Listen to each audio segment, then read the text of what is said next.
Until next time, legends. Transformers, transforming bots in disguise.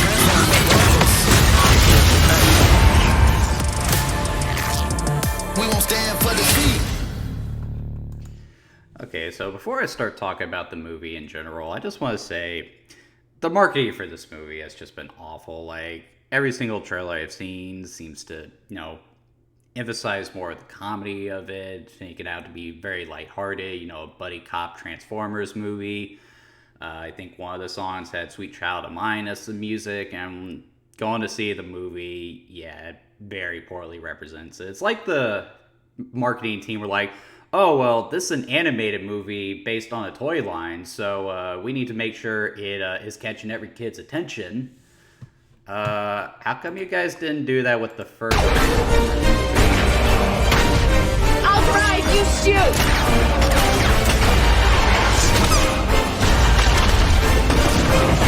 You have to get the car.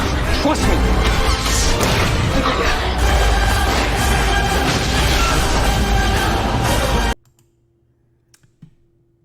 What the hell is giant robots fighting each other? Kids are gonna want to go see it anyway.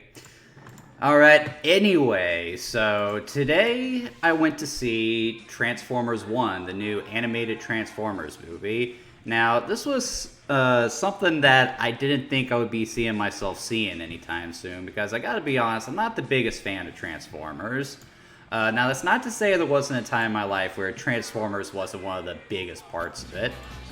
When I was really into Transformers is when Transformers Armada was making the rounds.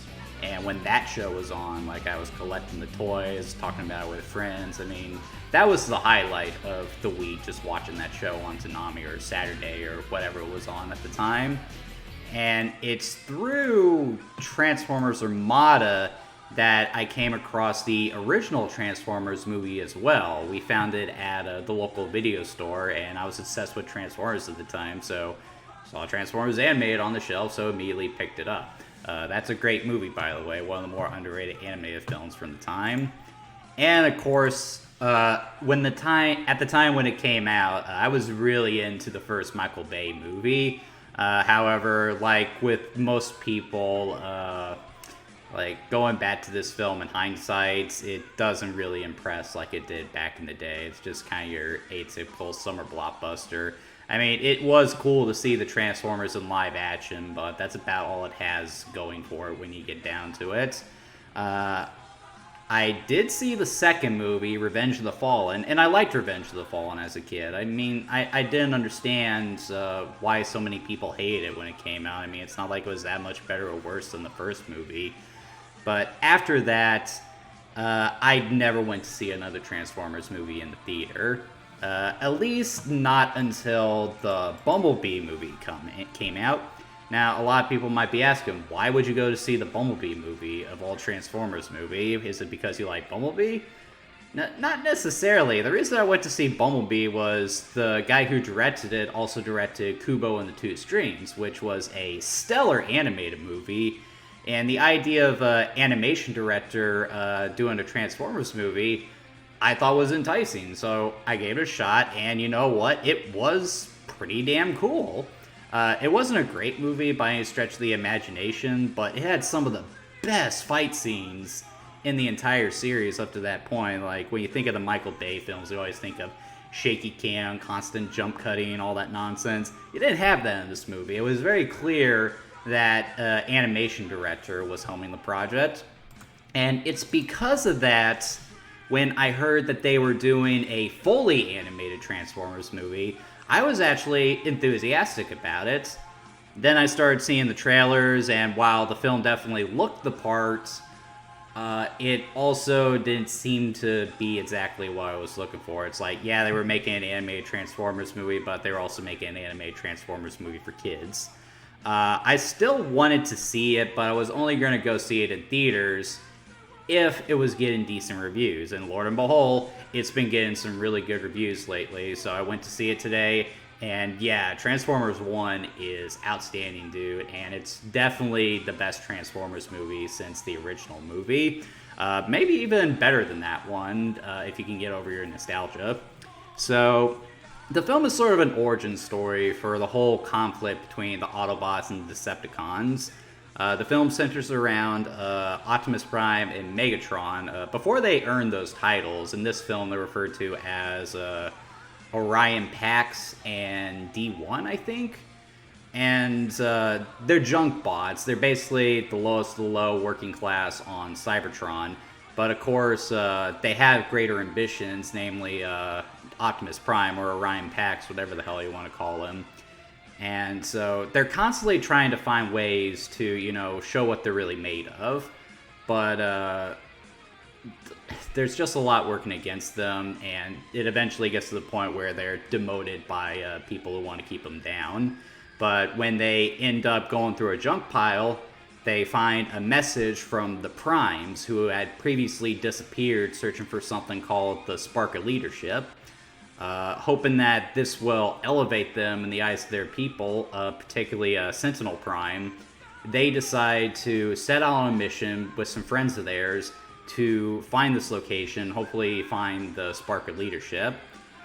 Okay, so when I remember talking to my older brother about this movie and asking him what I thought was the thing that would be most annoying about this film.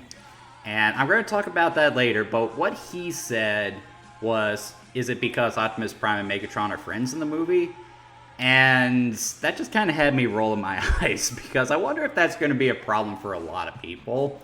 No, that is not the problem with this movie, and I think the biggest problem with this movie is honestly going to be the marketing, because the marketing of this film makes this out to be, you know, an animated Transformers movie for kids.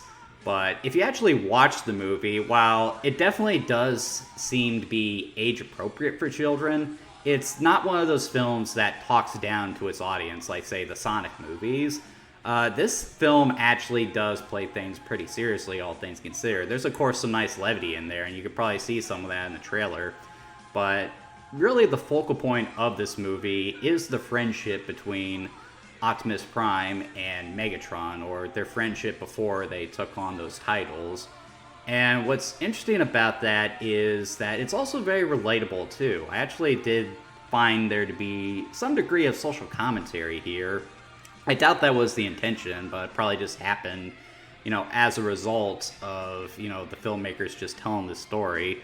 But the main conflict of the movie is the friendship between Optimus Prime and Megatron. When the film starts, they are just the best of friends, and you can tell that these are two people who have been through just about everything together. The friendship seems real genuine. There are some really forced lines in there regarding that, but for the most part, it does work. And unfortunately, the film is mostly about how that friendship devolves as they move forward and start marching towards their destiny. And you know what? It is really sad to watch, because, like, one thing I have a feeling some people are going to complain about with this movie is that Megatron's sudden shift to the dark side here is probably going to feel sudden. But it actually made sense to me, because throughout the movie, him and Optimus Prime, they do have their differences, but they are mostly on the same page. They do have things they want, they just have different ideas of how they want to achieve them. So when they go off on this mission and uncover a major bombshell that just changes everything, not just for them, but on Cybertron itself, they have different ideas on how they should handle it. And when that happens, that's, of course, when the conflict arises. And one thing I like about it is that they don't immediately go to the fisticuffs. It doesn't immediately devolve into just, you know, Optimus Prime versus Megatron like you would expect it to. There actually are some moments where they do talk to each other.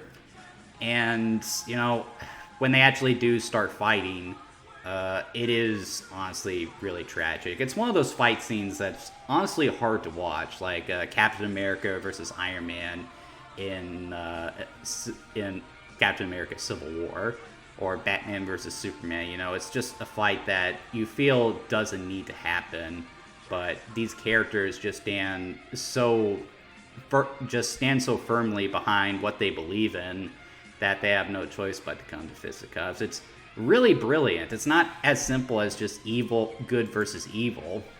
it makes sense for both of them, and it's just absolutely brilliant. And again, it just really bugs me that so many people are probably not even going to go see this movie because they think it's for kids. I mean, like, if you're a Transformers fan and you don't have kids who want to go see this, I definitely recommend it because you will love the absolute hell out of it. Based on that, the characters, I have mixed opinions on.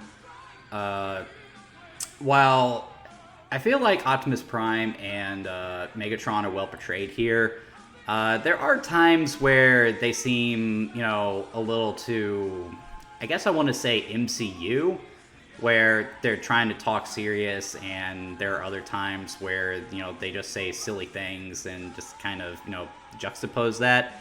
And a little bit of that is fine, but it's kind of like they substituted giving these characters personalities for having a sense of humor, which isn't enough. And again, some of the writing does feel just a little bit forced. Like, there's one point where Megatron says, "Oh man, I need a new best friend." Best friends don't ever say that. In fact, if you're really good friends with someone, you never really refer to them as your best friend. I just really hate stuff like that. I'm not sure how people are going to react to Bumblebee in this movie. He seemed a little crazy, which I don't think is really a character, but again, like, the characters of the Transformers are never really that static aside from Optimus Prime, so I guess you can mess around with it. And unlike Optimus and Megatron, it actually does make sense for these characters to be funny. So, yeah, I don't mind that Bumblebee is like that.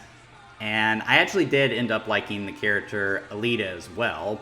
Though she is very dismissive of these two early on, she actually does grow to like and respect them. To the point where when Optimus Prime is having a down moment, she actually does give him a good pep talk. And it does seem like it's friendship, it's not romance, which I think is something that's just become such a rarity in movies. The animation itself is absolutely spectacular. One thing I was afraid with this movie was that they would resort to a lot of stretch and squish for the Transformers, but they are very solid, they are very rigid, so the way they move makes sense, and that also works for the fight scenes. It all feels really solid, which is important.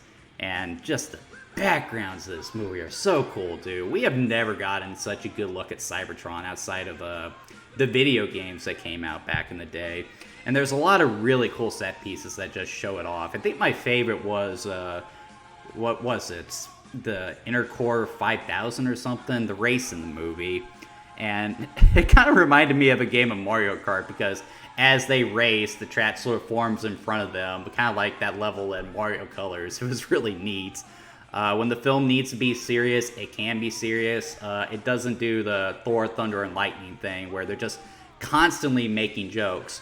When a major bombshell is dropped, these characters will shut the hell up and let the moment sink in, which is just, you can have your comedy. Just make sure you know when to do that, and the film definitely knows when to do that. And yeah, when you have such emotional moments, these two characters just having their friendship thoroughly assassinated by fate, you definitely need to know when to not just forget about the comedy. So yeah, I thought this film was absolutely fantastic. It's great action, great characters, phenomenal animation, beautiful art design. It's the best Transformers movie that I have seen in a long time. Maybe the best Transformers movie ever.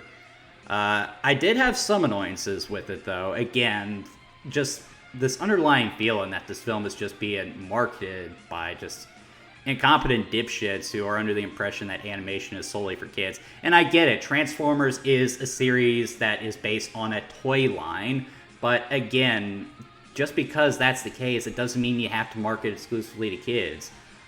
You know how kids are going to go see this? It's because their parents take them to see it, and they'll be more inclined to take them to see it if it looks like a film they want to watch too. So here's an idea. Market it right. Kids will go see it. It's a Transformers movie. And you know what? If you make adults want to see it too, they might go see it again on their own. I mean, I'm 30 years old. I want to see it. Man. I got into marketing. I went to school for marketing because I wanted to put myself in a position where I could help artists get the recognition they deserve. and I have just had no success in pursuing that. So it just really makes my blood boil to see people just do so incompetently, especially when the film is as good as this. I mean, this film just deserves such a better marketing team than what they got. And the other big thing that really annoyed me about this movie, and this is one that I'm sure a lot of people are going to complain about too, and that's the voice acting. My problem with the voice acting here is that all the major roles are, of course, celebrities. And the big one for a lot of people is going to be the fact that they replaced Peter Cullen as Optimus Prime with Chris Hemsworth. And I am in full agreement with that because, like, with every character in this movie, like, every time they open their mouth, I didn't necessarily see the characters. I just kind of saw whatever celebrity was voicing them. And I especially felt that for Optimus Prime. I mean, like, it just seemed the whole time he was trying to do an impression of Peter Cullen. But you know who does a better impression of Peter Cullen than Chris Hemsworth, guys? Peter Cullen! Why didn't you just let him do the voice acting? In fact, why didn't you let proper voice actors do the voice of these characters? I mean, how it's supposed to work is you let them do the main characters, and then you let the side roles go to celebrities, like the TMNT movie. But no, because you didn't have any confidence in your film, you had to throw in celebrities in there just to sell the movie. It's just... As you can tell, this film is touching on a lot of pet peeves with me. And, like, the voice acting is just constantly distracting here, and I don't want to make it sound like that ruins the movie. It does not ruin the movie. It is my biggest pet peeve with the film. Aside from that, I had no real issues with Transformers 1. Yeah, at times the comedy can feel a little offbeat, but when the film works, it just really works, and that is the majority of the film. The film actually does leave itself open to a sequel. There's one plot thread that they don't resolve, and I have a feeling that's going to serve as the basis to that movie, because even though I think this film has been marketed just 100% the wrong way, I have a feeling it's still going to do well. I mean, you can put Transformers in just about anything, and it'll do well. I mean, I remember when Across the Spider-Verse was making around, telling everyone to go see it, only to learn that they all were going to see, like, Rise of the Beast or whatever the Transformers movie was at the time. So, but now you sort of have an amalgamation of the two. The Transformers movie is now the sick as hell animated movie. So I'm glad to see that. I just hope that next time, they market the film properly. Don't pander to kids. And when that happens, like, they're probably going to double their income with the movie. But yeah, Transformers 1, excellent movie, highly recommended. If you were turned off by the trailers, just ignore that, heed my word. This film is worth seeing, and I really hope it does well at the box office. I am going to be heartbroken if this film does not do well, and they go back to just making the crappy live-action movies produced or directed by Michael Bay. But anyway, that's my thoughts on the film, guys. I'll see you next time.